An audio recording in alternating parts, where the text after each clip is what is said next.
Assalamualaikum warahmatullahi wabarakatuh. Selamat datang di video kami. Semoga Allah memberkahi kita semua.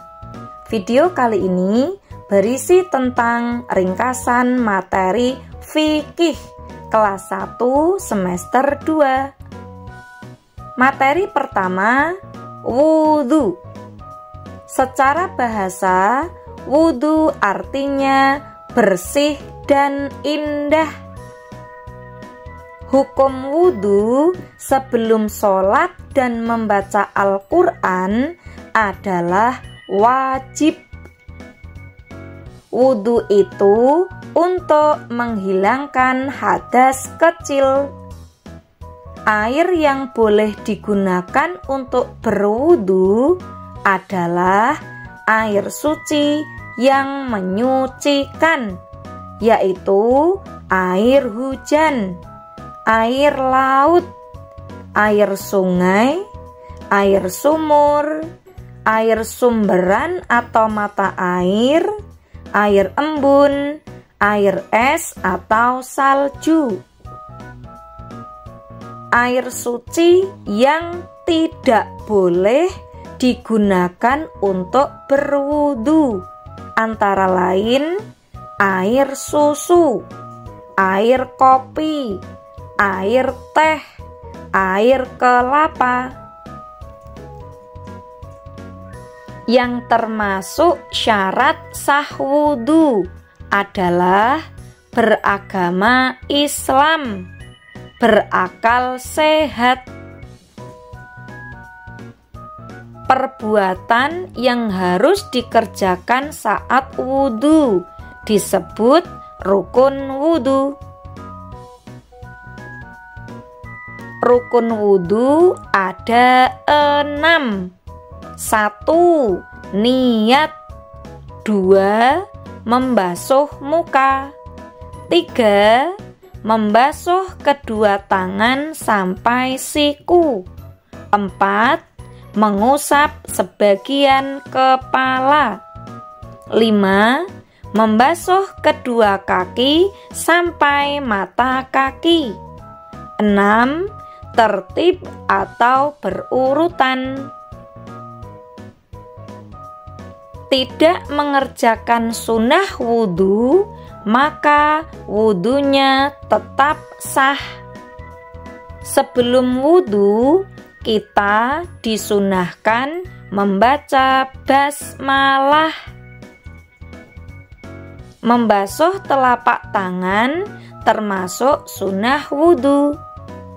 Menghisap air ke hidung atau istinsya juga termasuk sunnah wudhu. Menurut sunnah wudhu, hendaknya mendahulukan bagian tubuh sebelah kanan. Dalam wudhu disunahkan membasuh anggota wudhu sebanyak 3 kali.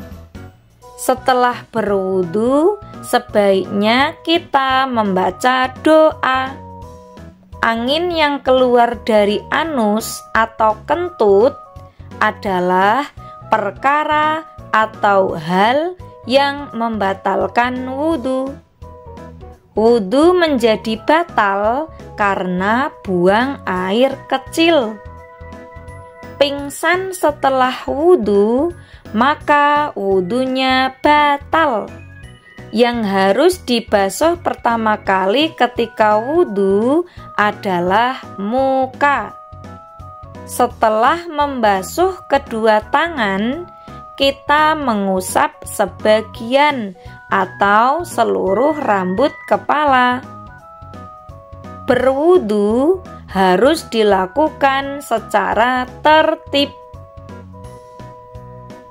Wudhu dapat mengangkat derajat seorang hamba. Itu termasuk keutamaan wudhu. Salah satu hikmah wudhu bagi seorang muslim adalah badan menjadi lebih bersih dan segar. Materi kedua, Tayamum. Arti tayamum menurut bahasa adalah menyengaja atau maksud. Tayamum adalah bersuci menggunakan debu.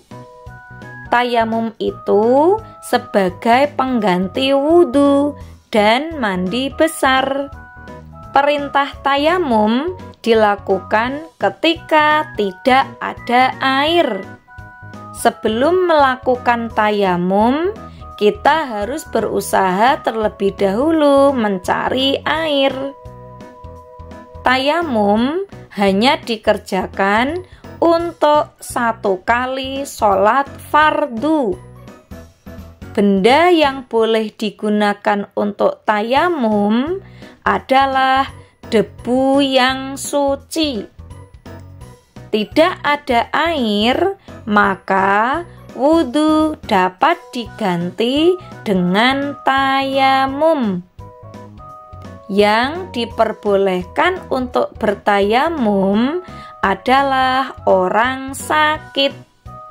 Misalnya, kaki Fahri terluka dan dokter menyarankan selama seminggu tidak boleh terkena air.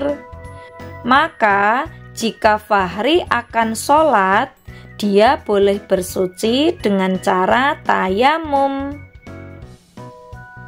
Contoh yang lainnya, jika ada air tetapi di dekatnya ada harimau, maka wudhu dapat diganti dengan tayamum. Di antara syarat tayamum adalah dilakukan setelah masuk waktu sholat. Anggota badan yang harus diusap ketika tayamum adalah muka dan kedua tangan. Rukun tayamum ada 4. 1. Niat. 2. Mengusap muka. 3. Mengusap kedua tangan sampai siku. 4. Tertib atau berurutan. Membaca basmalah termasuk sunnah tayamum. Semua hal yang membatalkan wudhu juga membatalkan tayamum. Jika ditemukan air, maka tayamumnya menjadi batal. Tayamum terdiri dari 2 tepukan. Tepukan pertama adalah mengusap muka. Tepukan kedua mengusap kedua tangan sampai siku. Dan salah satu hikmah tayamum adalah tayamum merupakan kemudahan dari Allah. Demikian, semoga video ini dapat bermanfaat bagi kita semua. Terima kasih. Wassalamualaikum warahmatullahi wabarakatuh.